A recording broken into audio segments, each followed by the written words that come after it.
Oi meninos e meninas, tudo bem? Esse vídeo é para você que quer entender um pouquinho melhor como é que se dá esse processo de classificação de palavras no português.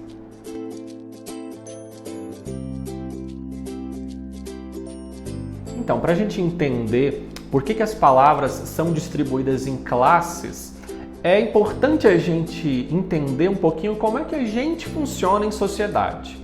Primeiro, pensa em você.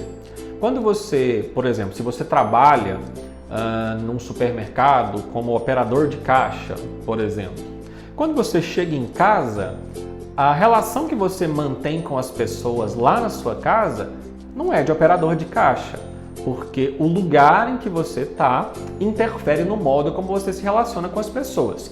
Então, quando você chega em casa, você deixa a função de operador de caixa e passa a assumir a função de pai, de filho, de irmão, por exemplo, ou quaisquer outras funções que você possa vir a assumir quando chega em casa.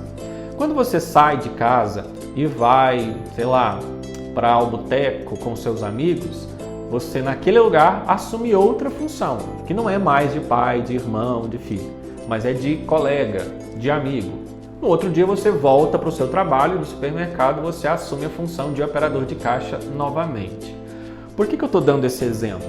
É para você perceber que você não muda a sua aparência física, você não muda quem você é, mas a função que você exerce depende do lugar onde você está e das relações que você mantém com as pessoas nesse lugar.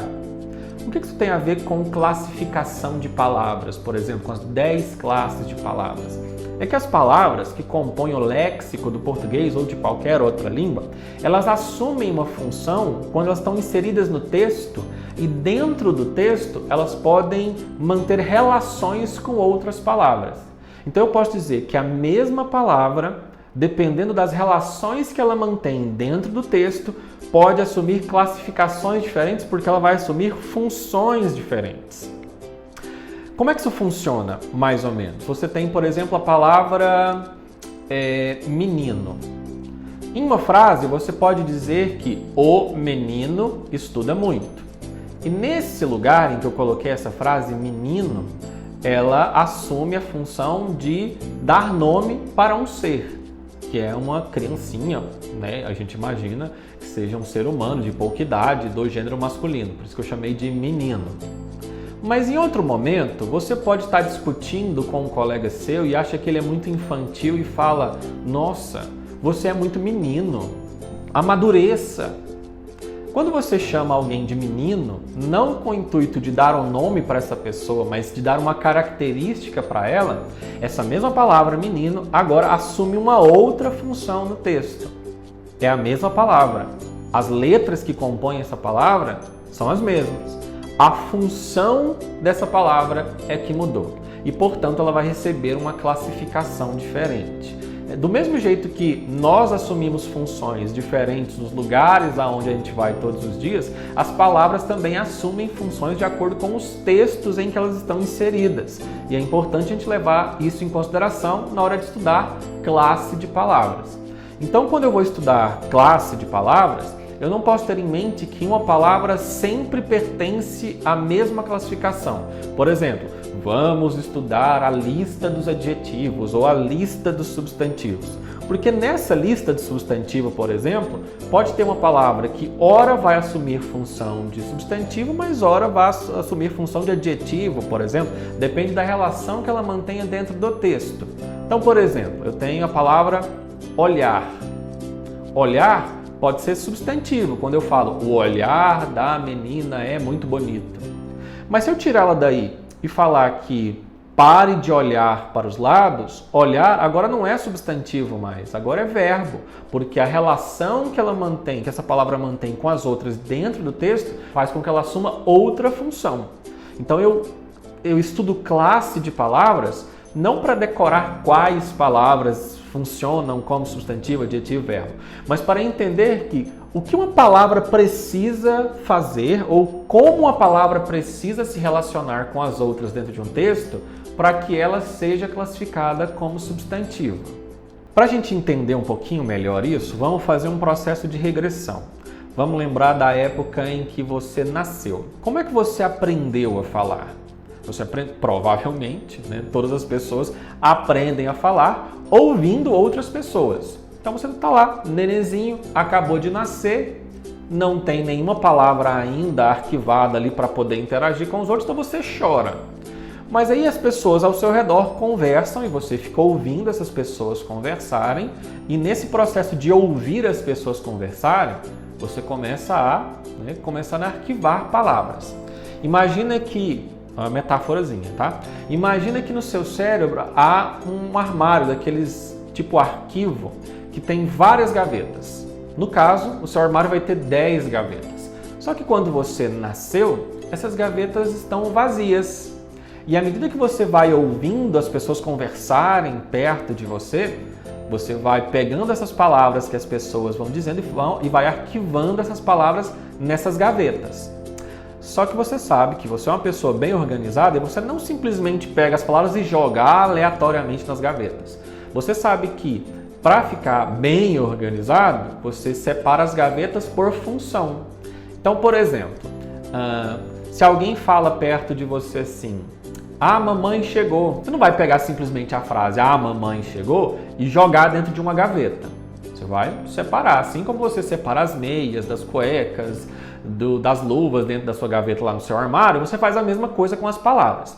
Então, quando você fala "A mamãe chegou", você pega o "a", que exerce uma função, coloca na gaveta onde há outras palavras que exercem essa mesma função. Você pega "mamãe", que exerce uma outra função, e coloca na gaveta destinada às palavras que exercem essa mesma função. "Chegou", você pega e coloca na gaveta destinada às palavras que exercem essa mesma função.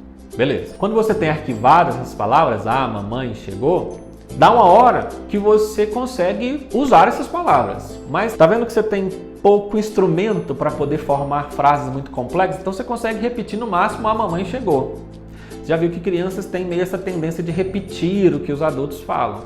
Beleza. Se alguém ou outra pessoa próxima de vocês fala "o papai é legal", então você pega o "o", coloca junto com o "a" lá na gaveta. Você pega papai, coloca junto com a mamãe lá na gaveta. Você coloca o "é", coloca junto com o "chegou" lá na gaveta. E coloca "legal" numa gaveta só, específica para ele, porque ele tem a função específica lá, né? Enfim. Agora que você tem um repertório um pouquinho maior, o que você consegue fazer? Você consegue pegar as palavras que estão lá nas gavetas e criar combinações diferentes. Então agora você já pode falar que, por exemplo, "o papai chegou", ou falar que "a mamãe é legal". Você consegue fazer combinações diferentes porque agora você tem um repertório maior. À medida que você vai ouvindo outras frases e vai abastecendo essas gavetas, você consegue fazendo combinações diferentes, e se você quiser hoje criar uma frase inédita que você nunca ouviu na vida com o repertório que você tem guardado lá nas suas gavetas, isso é totalmente possível. Faz o teste aí. Cria uma frase que você nunca ouviu, que ninguém nunca te disse, só usando as palavras que você já conhece, que estão arquivadas lá no seu armáriozinho.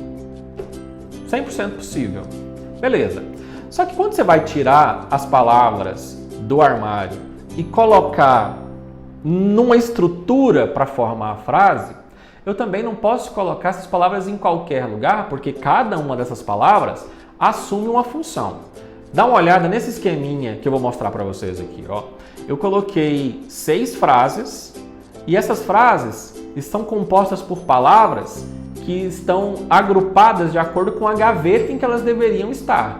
Então, por exemplo, você tem "os alunos gostam de português", "a professora comprou um livro", "eles comeram uma maçã", "o barco afundou", "eu entregarei os presentes", "as crianças acreditam em fantasmas".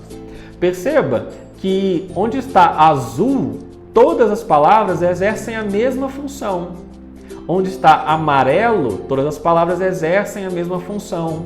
Onde está cinza, as palavras exercem a mesma função. E onde está branco, as palavras exercem a mesma função. Ou seja, na hora de encaixar as palavras dentro do texto, eu não posso colocar essas palavras em qualquer lugar, porque se eu não encaixo no lugar correto, o meu texto não funciona. E o que é o texto não funcionar?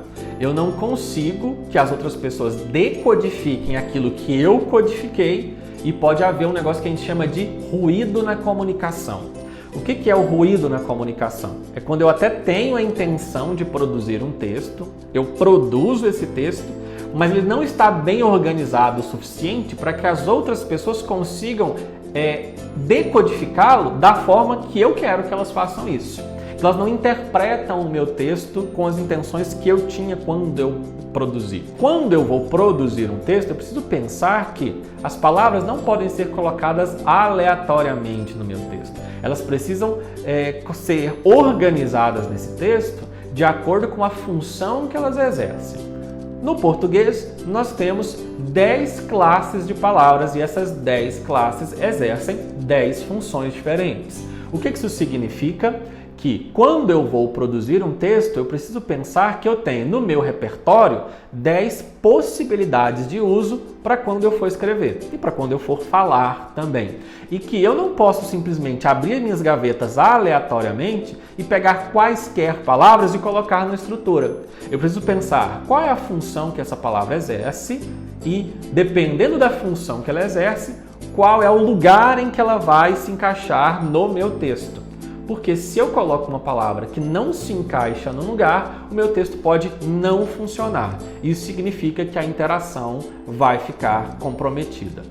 No português nós temos 10 classes. Nós temos substantivo, artigo, adjetivo, pronome, numeral, verbo, advérbio, preposição, conjunção e interjeição. Nos próximos vídeos nós vamos conversar detalhadamente sobre cada uma delas e qual é a função que uma palavra deve exercer para ocupar o papel de substantivo, de artigo, de adjetivo, de pronome e como isso pode ser usado e como esse conhecimento pode ser usado para que eu produza, tanto por escrito quanto oralmente, textos melhores que garantam que a interação vai se dar de forma adequada. Então a gente se vê nos próximos vídeos. Até mais, pessoal!